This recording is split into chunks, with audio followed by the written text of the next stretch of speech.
1부, 2부 찬양대에 이어서 우리 3부 찬양대까지 우리 에스더 찬양대이신데요. 너무 잘하고 실력이 출중하시네요. 근데 얼핏 보니까 주로 안수 집사님 아내 되시는 분들이 많이 남아서 찬양에 참석해 주신 느낌이 좀 들고, 오늘 특별히 안수 집사의 헌신 예배를 드리게 됨을 또 감사하게 생각하고, 또 우리 교회의 미래라고 보셔도 무방할 만한 또 귀한 직분을 감당하는 집사님들이신데요. 여러분들이 또 열심히 기도해 주시고, 또 그래서 교회의 중심 역할들 잘 감당하시도록 기도해 주시고, 또 지지해 주시고 지원해 주시고 하시면 좋겠다 하는 생각이 듭니다. 오늘 찬양 감사드리고요. 유럽의 기독교가 급격하게 몰락하게 된 이유가 있습니다. 유럽은 사실 미국과는 좀 다른 추세인데요.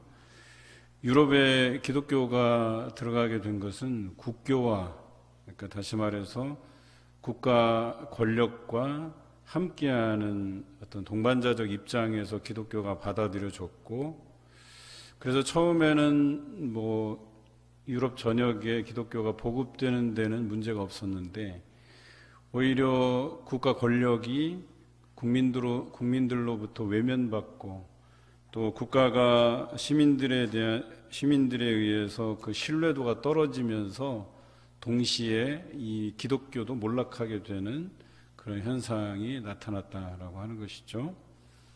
반면에 미국은 유럽과는 조금 다르게 쇠퇴해가고 있죠. 그것은 미국 내 70% 이상이 기독교인임에도 불구하고 그들이 일상생활 안에서는 크리스천인지 잘 구분이 안 되는 그런 삶을 살아가고 있다라고 하는 것입니다. 물론 위기의 순간에 그들이 기도의 자리로 나아가고 또 기도로 힘을 모으는 것이 사실이긴 하지만, 그것은 이제 어떤 이슈들, 커다란 이슈들이 일어날 때뿐이고, 평상시 삶에서는 기독교인인지 구분이 잘 안 될 정도로 살아가고 있다. 종교성이 두드러지지 않는다라고 하는 데에서 그 위기의 모습들이 드러나고 있습니다. 어찌 보면 그 안에서 열정을 찾아보기 어려운 그런 실정이 있다라고 말할 수 있겠죠. 그럼 한국 기독교는 어떡하냐? 우리 한국 기독교는 이 두 양면을 다 가지고 있다고 보시면 되겠습니다. 한쪽은 국가 권력에 의존해서 이제 교회의 막강한 힘을 발휘하고자 했던 그런 여러 가지 부분, 또 그것이 국가에 대한, 정부에 대한 어떤 실망감으로 표출되면서 반기독교 세력들이 또 많이 등장하게 되고, 또 기독교가 사실 언론의 도마 위에 오르는 경우가 너무나도 자주 있다는 것이죠. 뿐만 아니라 기독교인들 중에서 상당수가 어떤 짙은 신앙심을 가지고 있지 않다는 것이죠. 그 믿음의 생활들을 열심히 해내지 못하고 과거보다 그 열정적인 측면이 많이 퇴보해 가고 있다라고 하는 점입니다. 그래서 한국교회가 유럽과 미국에 못지않게 위기에 처해 있다 해도 과언이 아닐 것입니다. 우리 한국교회의 한 중간 수준의 교회가 어느 정도냐? 그 교인 수로 따지면 한 50명 되는 수준의 교회. 그리고 다음 세대는 아예 없는 그런 수준이에요. 그게 우리나라 평균적인 교회 수준이라고 보셔도 무방하다. 그러니까 상당히 많은 어려움에 처해 있는 교회들이 많고, 또 작은 교회들이 열심히 전도하고 해놓으면 주변의 대형 교회들이 전도 행사 한다면서 그냥 주변에 거의 쌍끌이 하듯이 그 새 가족들을 우수수수수 또 옮겨가게 해서 대형 교회만 살찌는 그런 경우들을 종종 보게 돼요. 그래서 우리 동기들이 모이면 그런 얘기들을 해요. 농담 삼아서, 제발 니네 그 교회 크니까 그런 행사들을 하려면 불신앙인 사람들에게 좀 했으면 좋겠다. 열심히 우리는 이렇게 전도해서 작은 교회들이 이렇게 새 가족들을 만들어 놓으면 그 큰 교회에서 이 자금력을 동원해서 그렇게 성도들을 쓸어간다는 이야기들을 그냥 심심치 않게 하게 되는 것들을 보게 돼요. 이것이 우리가 맞고 있는 위기라고 이야기할 수 있겠죠. 저는 미국에서 공부할 기회가 있었는데요. 미국 전역에도 그 기독교에 대한 위기의식이 강한데, 그래도 감사한 것은 저희를 지도해 주셨던 레너드 스윗 박사님이 여러 제자들에게 그 교회의 그 본질을 회복하는, 우리가 올해 주제로 삼은 이 리처치 운동을 벌이고 있어요. 그래서 미국 전역에 그 제자들이 이 교회의 본질을 회복하는 운동들을 해나가고 있다라고 하는 점이죠. 제가 그분의 제자 중 한 분이 모리스타운에서 그 리퀴드 처치를 담임하고 계시는데, 처음에는 그 모리스타운에서 이 교회가 시작이 되고 지금은 뉴 브런스위크와 또 너틀리라는 지역에 집회 장소가 또 따로 있어요. 그래서 아마 제 기억으로는 조금 더 집회 장소가 더 는 걸로 알고 있는데, 적어도 2,500명 이상의 성도들이 모이는, 각 지역에서 모이는 그런 큰 교회예요.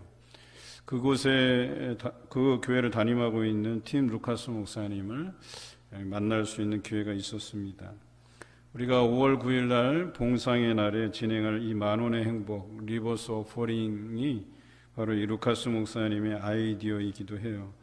원래 리버스 오퍼링은 거꾸로 헌금 이런 뜻이잖아요. 그래서 여러분들이 낸 헌금들을 가지고 다시 여러분들에게 돌려주어서 여러분들이 그것을 가지고 선교적인 목적에 쓰고, 또 여러 가지 어려운 이웃들을 돕고, 또 우리는 우리 봉상 지역의 경제 활성화를 위해서 작지만 그런 역할들을 해내고자 하는 사역이 진행되고 있어서 참 감사하다는 생각을 합니다.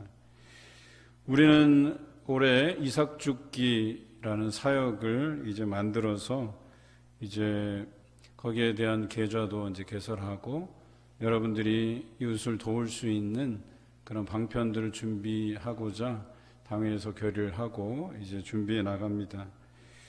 그 리퀴드 처치에서 하는 것들을 제가 이렇게 그곳에서 있을 때 봤는데, 프리마켓 같은 게 있어요. 그러니까 성도들이 쓸만한 물건들을 이 프리마켓으로 다 가져와요.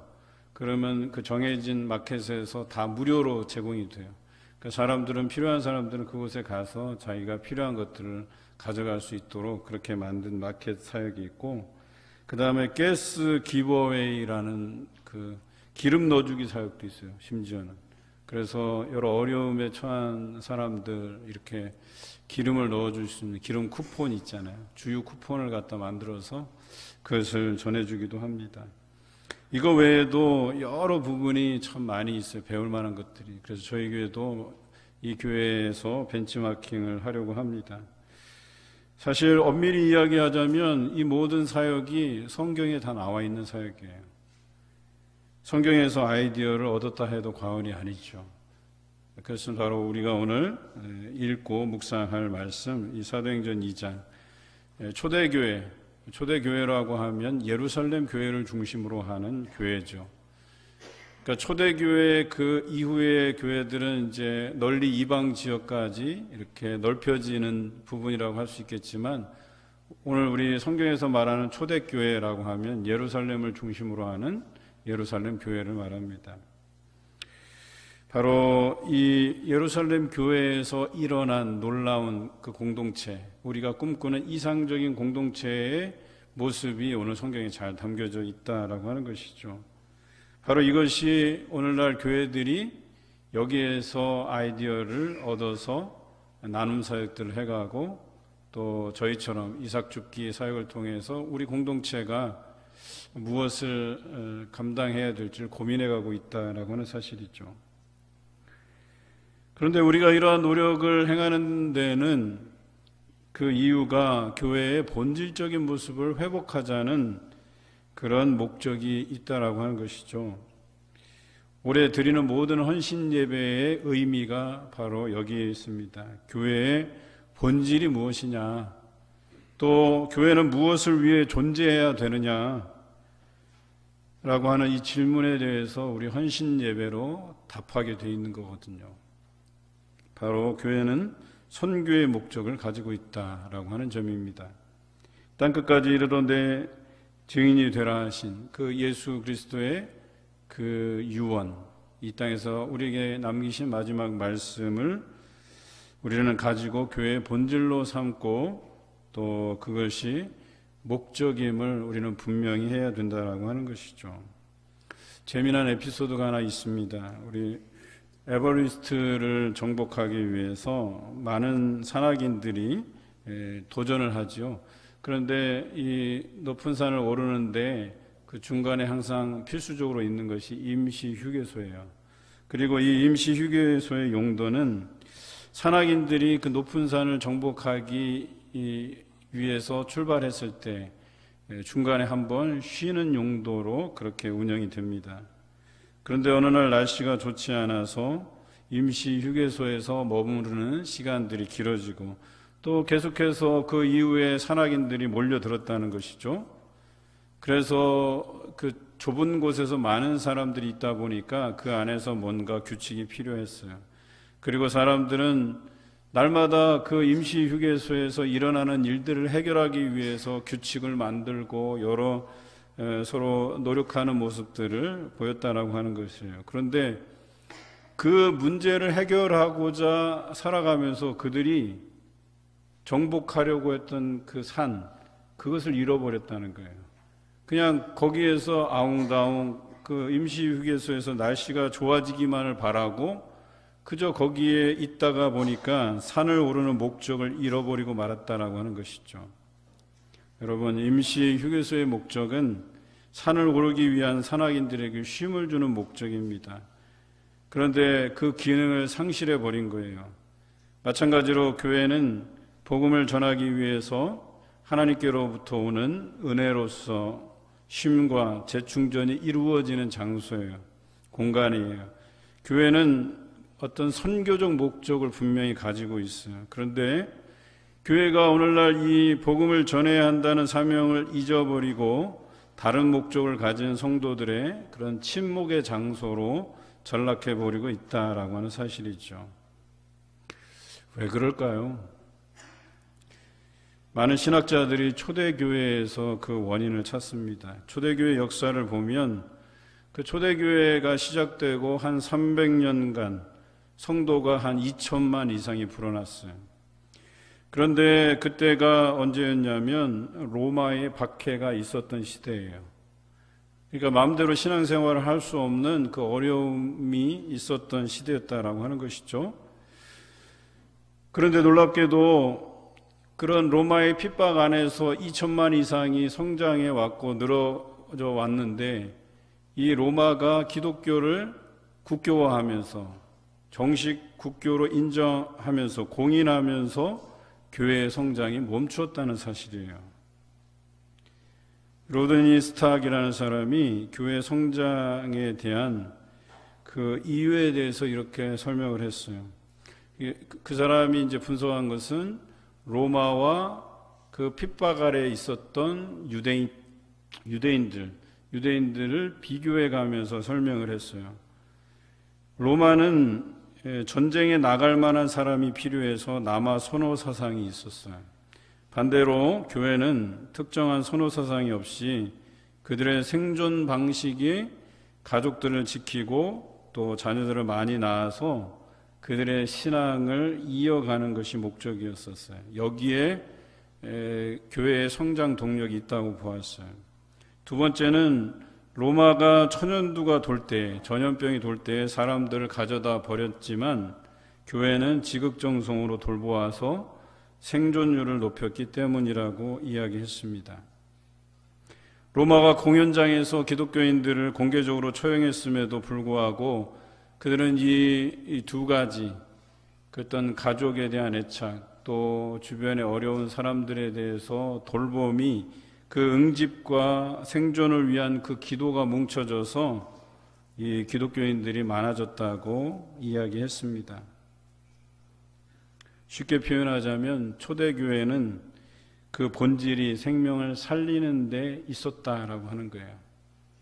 사람을 구원하는 데, 그래서 그 한 생명 한 생명도 버려지는 것, 또는 남아 선호 사상 때문에 여성들이 또 비천하게 여겨지는 것들을 기독교는 받아들이지 않았다는 거예요.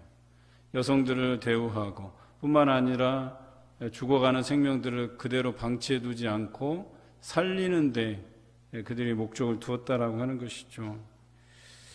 그런데 오늘 우리 교회도 마찬가지예요. 살리는 데 목적이 있어요. 우리의 연약한 성도들을 위해서 우리가 함께 중보하고 살리는 데 목적이 있어요. 믿지 않는 불신자들을 예수 믿게 하는 이 살리는 사역에 교회의 본질적 목적이 있다라고 하는 것이죠. 또한 이것이 교회의 부흥의 열쇠가 된다라고 하는 것입니다. 그런데 그들은 이것이 삶에서 녹아져 있었다는 거예요. 그러다 보니까 이것이 자연스럽게 그 공동체 안에서의 삶의 패턴이 됐어요. 그래서 내 이웃이 어려움을 겪는 것들을 그냥 두고만 볼 수 없었다는 거예요. 그래서 그들과 내 재물을 같이 통용하고 나누어주고 필요한 사람을 위해서 그 재물을 팔아서 소유를 팔아서 나누어줄 수 있었다라고 이야기하는 거예요. 그리고 뿐만 아니라 그들은 날마다 기도하기를 힘썼고 또 그 안에서 순전히 음식을 나누고 떡을 떼고 하나님을 찬미하는 일들이 일어났었다라고 하는 거예요. 그런데 놀라운 것은요, 이러한 일들은요 예루살렘 교회에만 나타난 특징이에요. 이방인 교회에서는 이방 지역으로 복음이 확장되면서 그곳에서도 이런 일들이 벌어질만 한데 그런 데에서는 일어나지 않고 오직 이 유일한 예루살렘 교회에서만 이런 일들이 일어났다라고 하는 점이 특이할 만한 점이죠. 그래서 어쩌면 이것이 오늘날 우리 교회에게 이상적인 모델이 될 수 있지 않나. 누구나가 쉽게 할 수 있는 그런 모습이 아니기 때문에 우리에게 더 이상적인 모델이 아닌가 하는 생각을 해봅니다. 본문 말씀을 묵상하기 전에 이러한 삶을 가능하게 만든 것이 무엇일까 하는 것부터 다루고 넘어가야 될 것 같습니다. 42절의 말씀에 보니까 그들이 사도의 가르침을 받아 서로 교제하고 떡을 떼며 오로지 기도하기를 힘썼다. 이렇게 기록하고 있어요. 초대교회 공동체의 삶은 크게 세 가지 특징을 가지고 있는데요. 오늘 본문에 나와 있는 것처럼 첫째는 사도들로 말미암아 기사와 표적이 많이 나타난다는 것. 둘째는 모든 물건을 서로 통용하고 필요를 따라 재산과 소유를 팔아 나누어 주었다는 것. 그리고 셋째는 성전에 모이기를 힘쓰고 집에서 떡을 떼며 기쁨과 순전한 마음으로 음식을 먹고 하나님을 찬미했다는 것. 이 세 가지예요. 그런데 이 세 가지 삶으로 인해서 온 백성에게 칭송을 받았다고 성경은 기록해요. 심지어 구원받는 사람들이 날마다 더해졌다고 성경은 기록하고 있거든요. 그런데 이것을 가능하게 한 것이 무엇이냐? 42절에 나타난 것처럼 사도들의 가르침을 잘 받고 그들이 서로 교제하고 떡을 떼며 오로지 기도에 힘썼다라고 하는 것이에요. 오늘 오전 예배 때 설교했었잖아요. 믿음의 교제에 대한 부분을 했잖아요.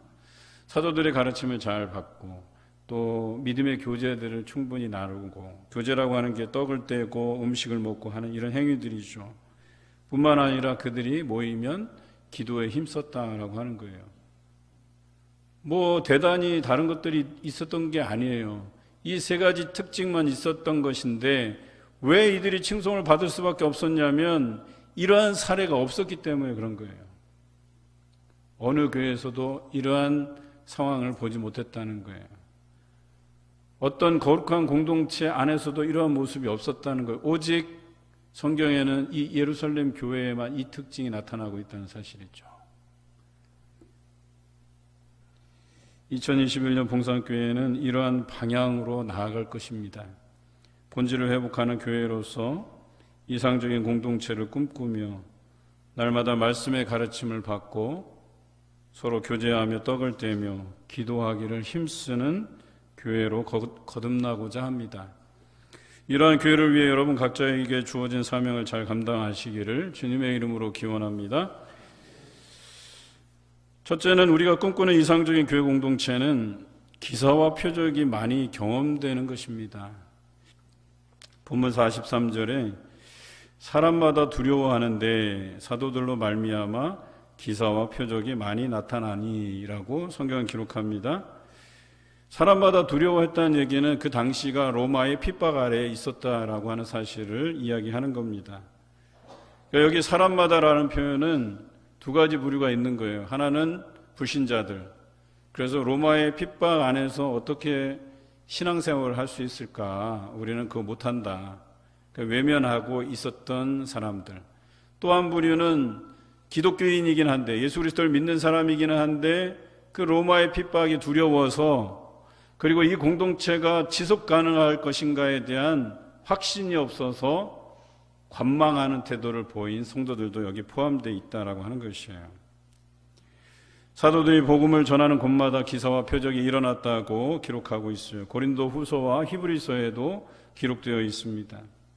예수님께서 이 땅에 계셨을 때에 하셨던 그 기사와 표적, 이런 일들이 여전히 예수 그리스도께서 승천하신 이후에도 제자들이 활동하던 시대에 이 초대교회 때 이런 일들이 지속되었다는 뜻이에요. 귀신 들린 자와 병든 자가 회복되고 자신이 가진 작은 것을 나누어서 오병이어와 같은 기적들이 일어났고, 또 자원하여서 고아와 가부와 객을 살피는 일이 지속됐다라고 하는 것이죠. 그런데 이런 와중에도 두려워하는 사람이 있었다는 거예요. 앞서 말씀드렸던 것처럼 핍박이 두려워서, 혹은 이런 이상적인 모델이 계속해서 지속 가능할까라고 하는 이 의심 때문에, 확신하지 못하는 그 의심 때문에 이런 사람이 있었다는 거예요. 믿음이 연약한 탓이라고 봅니다. 하지만 기사와 표적이 일어나는 중에 그들도 심정으로 거룩한 부담감을 가지게 되었을 것이라고 봐요.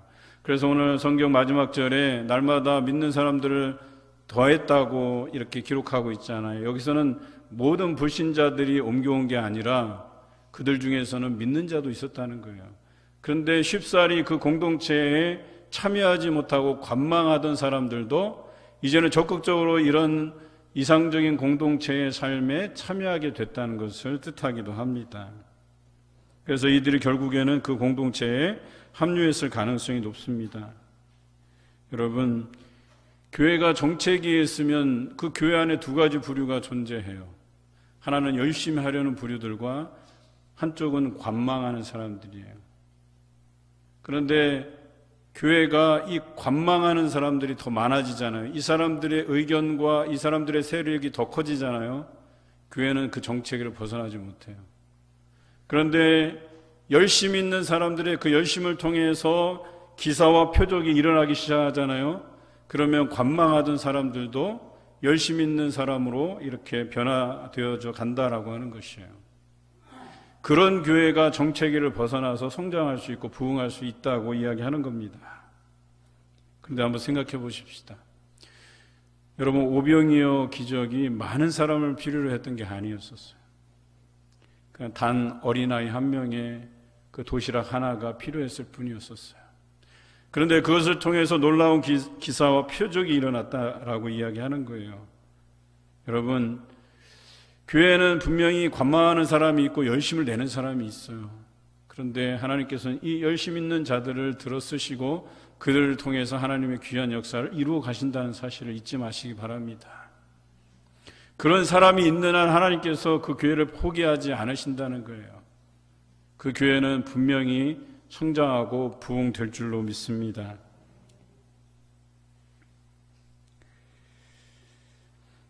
여러분은 관망하는 성도입니까? 아니면 열심을 내는 성도입니까? 상반기는 우리가 재직위원회 또 중심으로 이렇게 헌신예배를 진행합니다. 그리고 하반기부터는 자치기관을 중심으로 헌신예배를 진행합니다. 그래서 하반기 때는 우리 2개씩 묶어서 이제 헌신예배를 해요. 전에는 하나씩 하셨잖아요. 그러니까 조금 이렇게 준비하기 어렵다 하는 부서도 있어서 이번에는 2개씩 붙여서 이렇게 준비를 하려고 해요. 저는 이런 생각을 해봅니다. 관망하는 성도가 아니라 이제는 열심을 내는 각 자치단체가 되었으면 좋겠어요.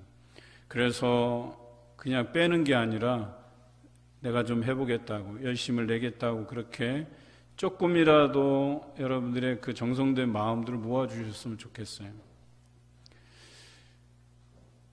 우리가 이번 주에 수요일 날 예배를 드렸을 때 이 복장을 아주 예쁘게 맞춰 입고 나오셔서 찬양을 하셨거든요.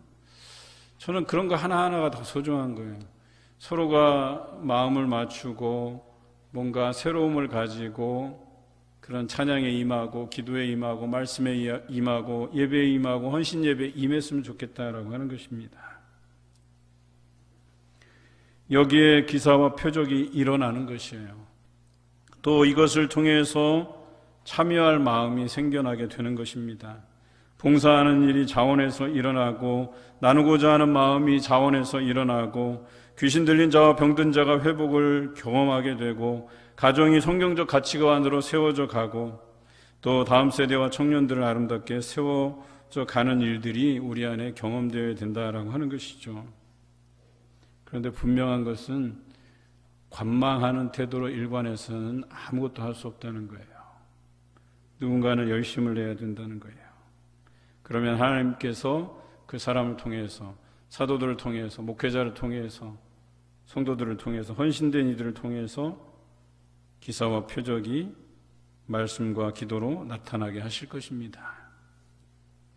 말씀과 기도 없이는 이러한 일가 일어나지 않기 때문에 그렇습니다.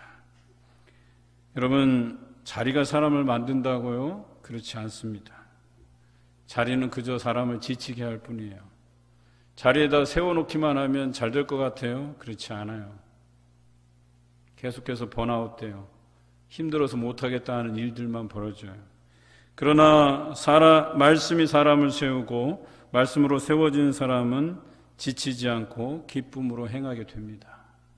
우리는 먼저 말씀으로 세움을 받아야 돼요. 그런 사람이 자리에 나아가서 행할 수 있고 기쁨으로 그 일을 감당할 수 있는 거예요.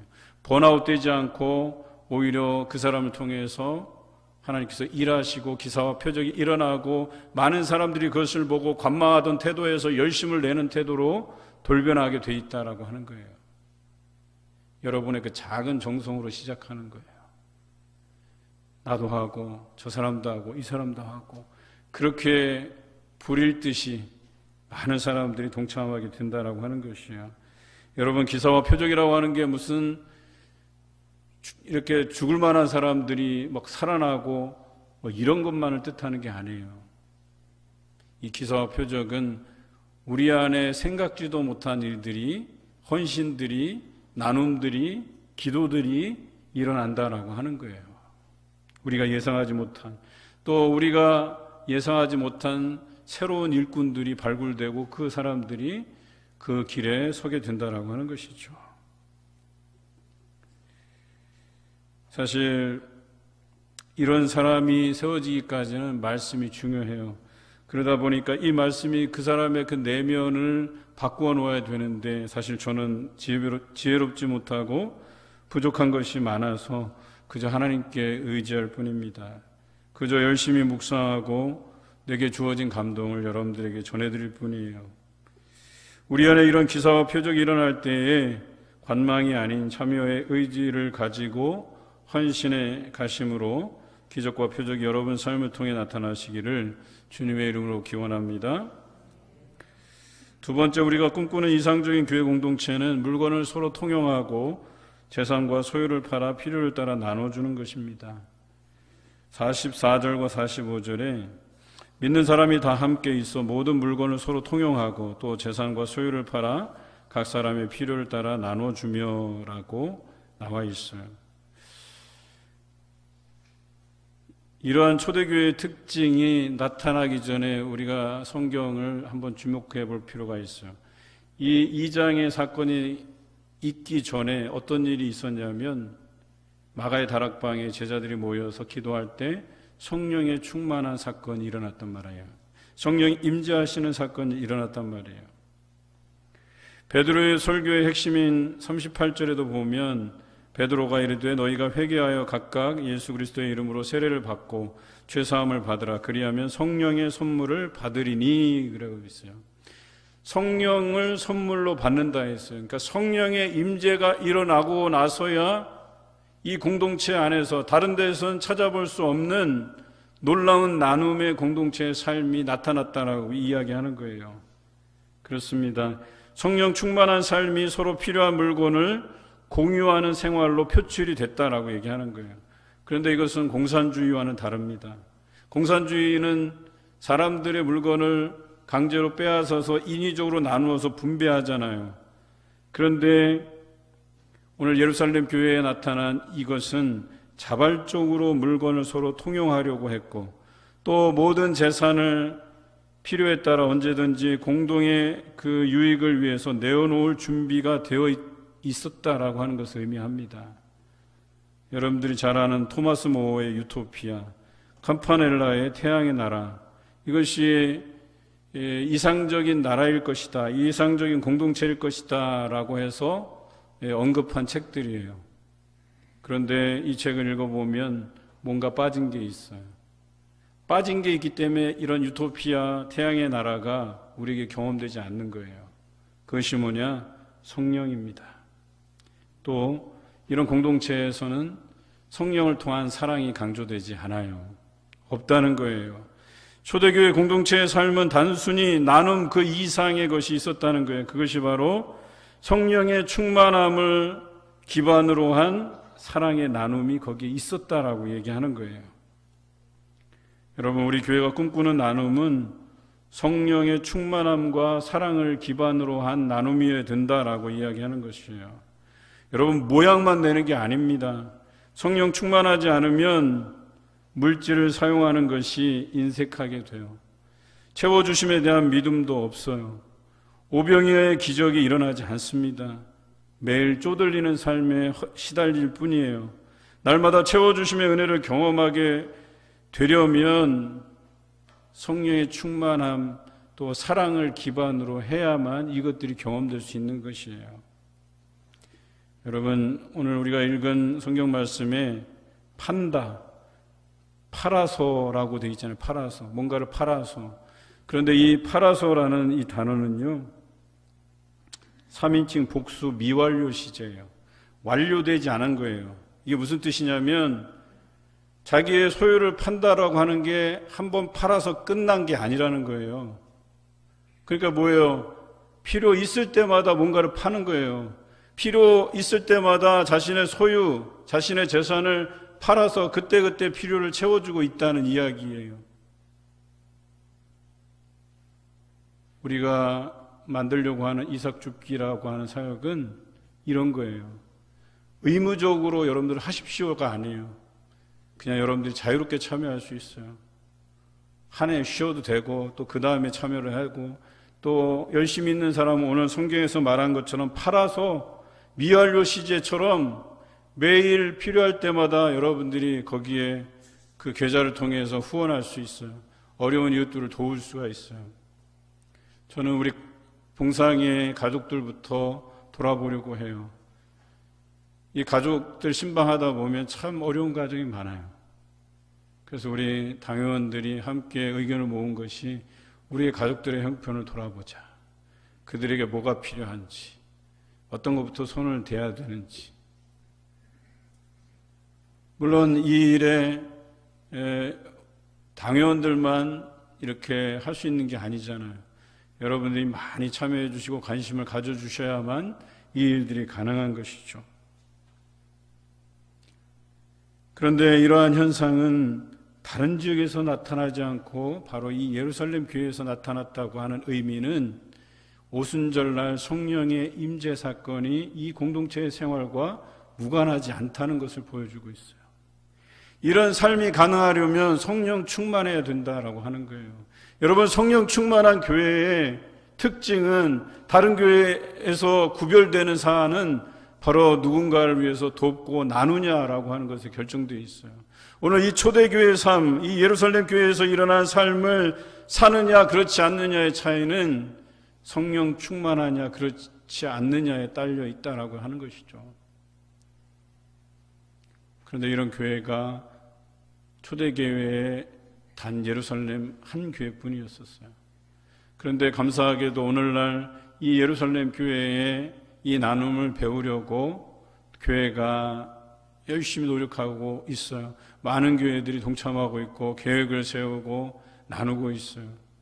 여러분, 그것을 통해서 그 교회와 성도는 칭송을 받는 것이 분명해요. 뿐만 아니라 그런 교회로 날마다 구원받는 사람들이 더해가는 것이 사실이에요. 우리 봉산교회가 그런 교회가 되기를 바랍니다. 봉산교회는 초대교회에 성령의 충만함이 있었던 예루살렘 교회를 꿈꿉니다. 성령의 충만함과 사랑이 넘치는 교회가 되어서 영적인 교류뿐 아니라 서로 물건을 나누는 아름다운 공동체가 되어가시기를 주님의 이름으로 기원합니다. 셋째는, 우리가 꿈꾸는 이상적인 교회 공동체는 날마다 성전에 모이기를 힘쓰고 집에서 떡을 떼며 또 하나님을 찬송하는 것입니다. 본문 46절과 47절입니다.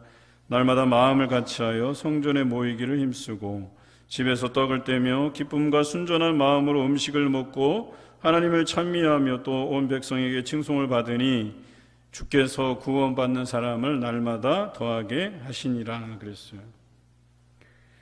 여러분, 성전에 모였다라고 하는 것은 그 안에 유대인들이 있었고 또 그리스도인들이 있었다는 거예요. 유대인들은 아직 예수 그리스도를 인정하지 않는 사람을 말하죠. 그럼에도 불구하고 아직까지 이 둘 사이에서 불화가 없어요. 그들이 공존하면서 하나님의 성전에서 하나님께 예배드린 것이 사실이에요. 그런데 다른 점은 무엇이냐? 유대인들은 관습과 율법을 따랐지만 그리스도인들은 성령에 의해서 자발적으로 기쁨으로 충만한 상태에서 그곳에 모였다는 거예요. 그리고 놀라운 것은 유대인들이 그런 모습을 보면서 어떻게 저런 일들이 가능할까를 가늠했다는 거예요. 자기네들은 하나님을 섬긴다고 하지만 그 안에 역동성이 없어요. 기쁨이 없어요. 그저 그 관습을 지키는 데에만, 율법을 지키는 데만 혈안이 되어 있어요.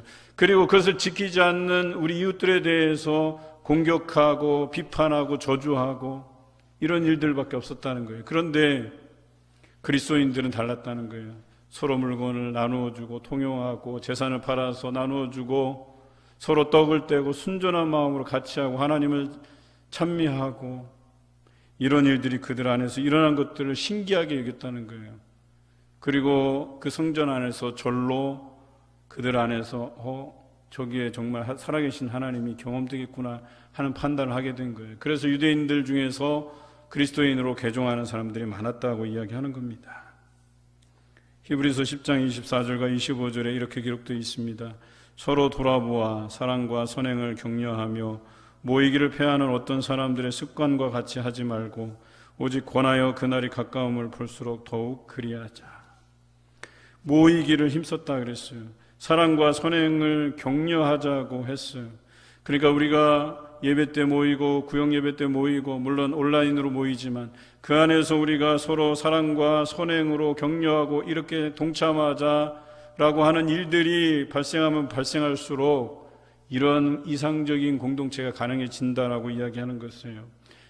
이것은 어떻게 가능하냐? 성령 충만해야 가능한 것이에요. 유대인들 중에서 그리스도인이 된 사람들의 대부분은 관습으로 지켜온 그들의 삶에서는 도저히 볼 수 없는 삶이 그리스도인의 삶에서 나타남을 보고 그들이 탐복해서 개종했을 가능성이 커요.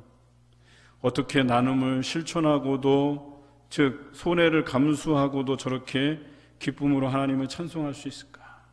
여러분, 누군가한테 받으면 기뻐요, 즐거워요.